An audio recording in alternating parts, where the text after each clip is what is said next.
Tapi ada juga cara-caranya untuk mengatasi stres, yaitu yang tadi meditasi, relaksasi.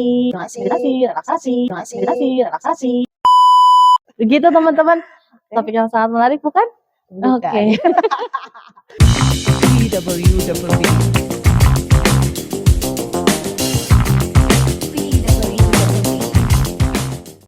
Hai teman-teman semua, balik lagi bersama kami PWWB dengan saya Della. Saya Winnie.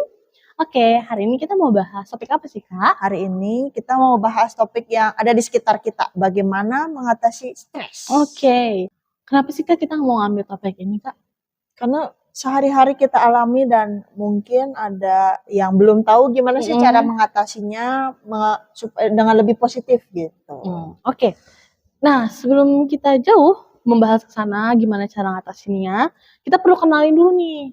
Apa sih itu stres dan juga apa sih tanda-tanda kalau misalkan kita sepertinya mengalami stres gitu ya.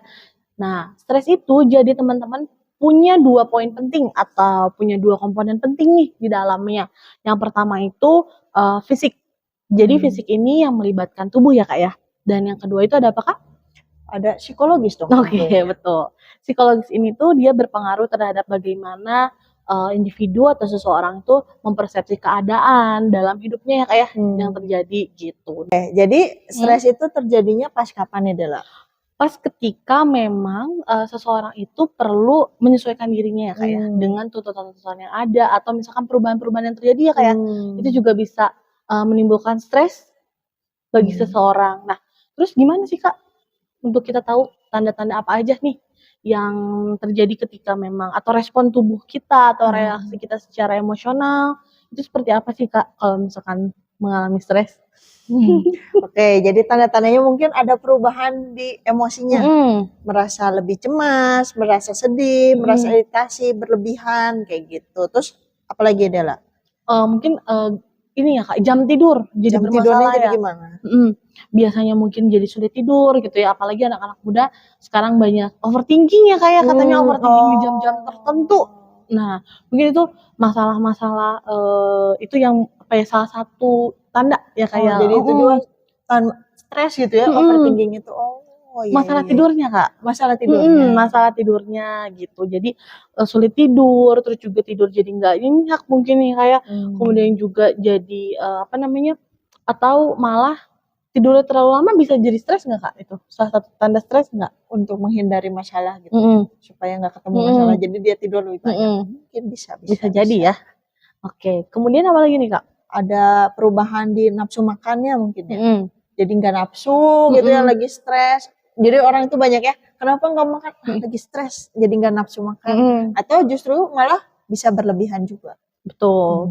Jadi reaksi secara biologisnya yang ayah ternyata berpengaruh juga ya, dan juga jadi tanda-tanda nih.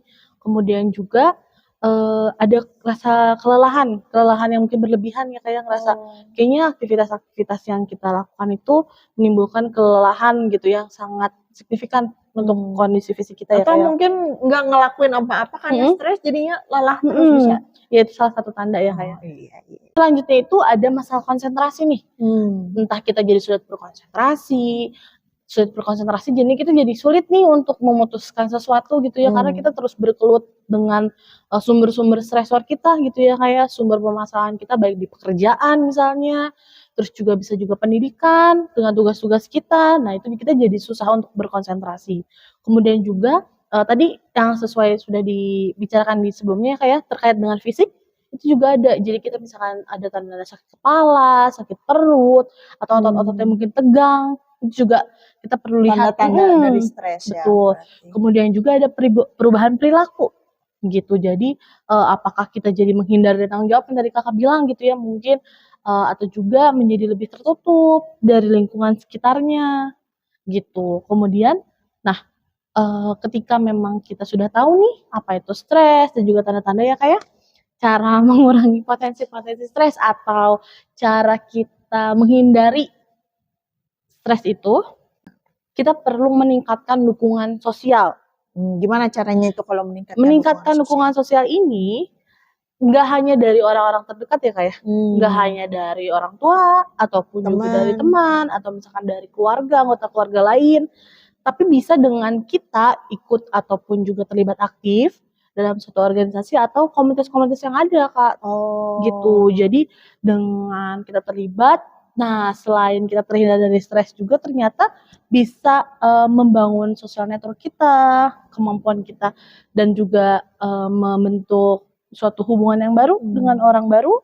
Kemudian juga biasanya kan kalau komunitas-komunitas gitu punya fasilitas-fasilitas aktivitas juga gitu. Jadi memang banyak lah ya kayak keuntungan kita terlibat juga dalam lingkungan sosial gitu. Nah, cara yang kedua adalah teman-teman mengorganisasi diri sendiri menjadi lebih baik. Gimana caranya? Caranya adalah dengan organisasi kegiatan kita sesuai dengan jadwal. Jadi kita buat jadwal sebelum kita melakukan aktivitas gitu Kak. Jadi supaya nggak stres gitu ya. Jadi kita udah planning dulu sebelum terjadi masalah, sebelum muncul deadline, kita bikin dulu planningnya supaya nggak stres. Gitu. Jadi waktu kita juga nggak terbuang sia-sia, semua juga sudah tersusun gitu. Jadi itu bisa mereduksi potensi-potensi stres gitu. Nah caranya itu adalah dengan time management kita yang baik. Nah time management ini bisa kita dapatkan ketika kita sudah punya tujuan. Jadi kita harus buat tujuan dulu nih ya kayak apa yang mau dicapai. Betul. Mau tujuan jangka panjang ataupun jangka pendek gitu. Dibikin aja jadwal harian, diatur hari ini mau ngapain, kira-kira kegiatannya apa, terus untuk mencapai tujuan ini apa aja yang harus dilakukan. Betul, gitu teman-teman.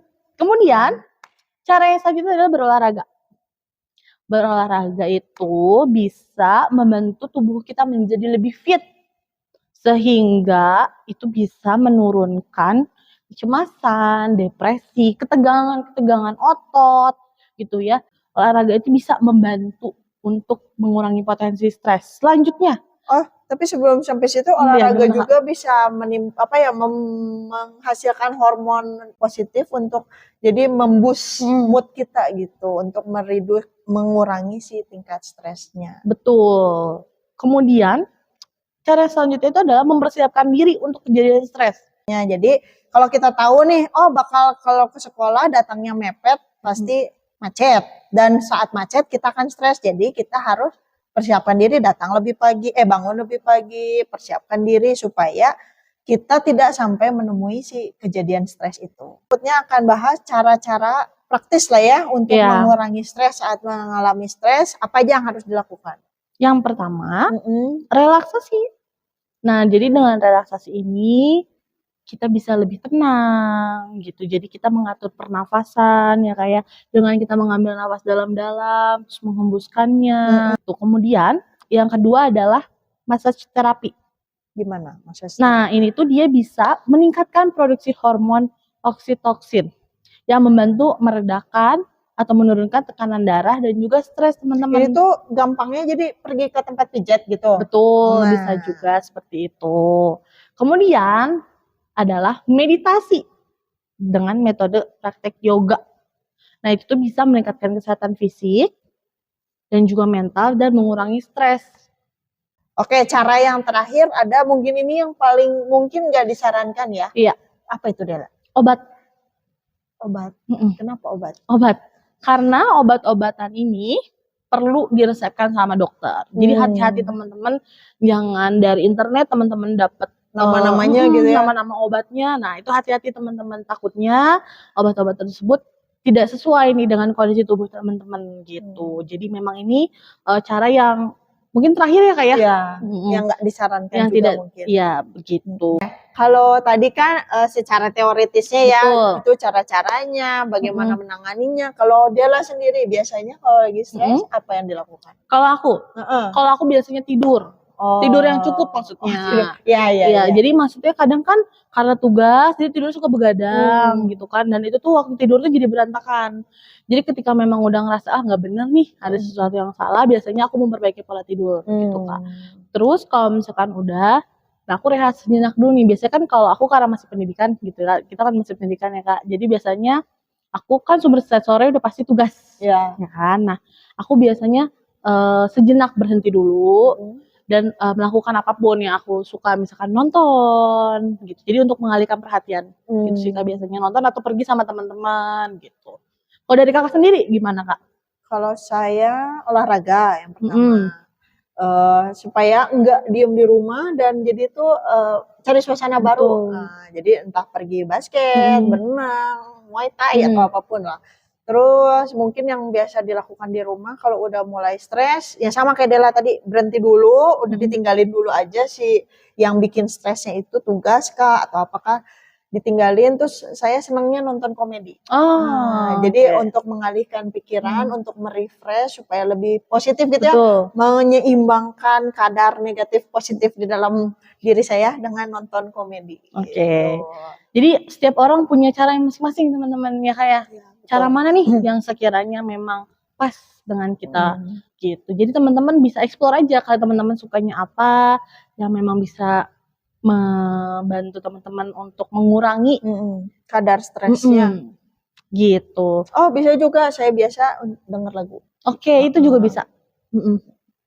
Jadi kita lebih tenang gitu ya Kak ya kalau misalkan dengerin lagu gitu ya. Jadi ketika teman-teman memang menghadapi suatu perubahan tertentu, teman-teman segera cari tahu teman-teman kenapa dan juga segera atasi perubahan yang terjadi.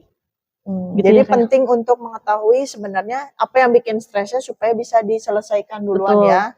Jadi kesimpulannya adalah stres itu wajar dirasakan oleh setiap manusia dan stres itu terjadi karena adanya perubahan sehingga mengakibatkan ketidaknyamanan dalam fisik kita, dalam psikologis kita. Tapi ada juga cara-caranya untuk mengatasi stres, yaitu yang tadi meditasi, relaksasi, terus juga ada melakukan hobi-hobi, melakukan apapun yang kita sukai, rehat sejenak, lalu bisa kembali lagi. Betul. Dan yang paling penting juga untuk mempersiapkan diri supaya nggak sampai stres.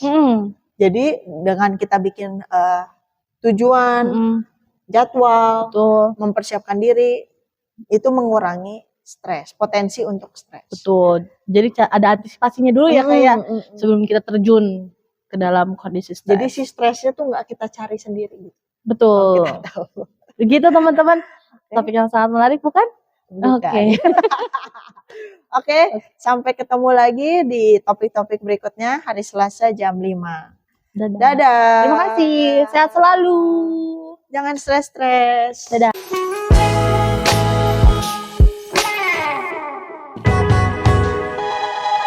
BWWB